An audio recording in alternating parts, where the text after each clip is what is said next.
2 portes blindées, 30 mètres de galerie sous terre. Les voisins s'appellent Petrus, Ikem ou Romané Conti. Ici, on n'entre pas dans une cave, mais dans un sanctuaire.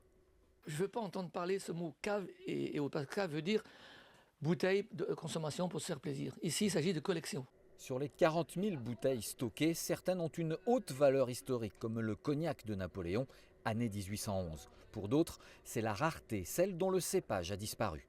Si on me disait laquelle tu veux boire avant de mourir, je dirais, on va ouvrir la 1931. Mais à ce niveau-là, c'est une relique.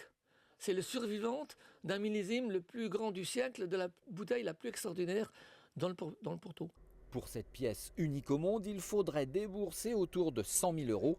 Et c'est ce qui intéresse les services fiscaux de la ville de Niort. L'administration réclame 2 millions d'euros d'ISF à Michel Chasseuil. Il répond que les collections ne sont pas imposables et que de toute façon la sienne est inestimable. Lorsque j'étais assis à côté de ce Chinois milliardaire qui gagnait 1 million d'euros par jour, il m'a fait un chèque de 50 millions d'euros en disant voilà, quand est-ce qu'on peut récupérer votre cave? Et puis j'ai ri en disant monsieur, elle n'est pas à vendre. Est-ce que vous vendriez la Joconde? Est-ce que le gouvernement vendrait la Joconde? Non, moi je ne vends pas la collection. Le bras de fer avec le fisc dure depuis 2 ans. Michel Chasseuil a donc monté une fondation. Il espère créer un Louvre du vin en exposant ses bouteilles à l'hôtel de la Marine à Paris.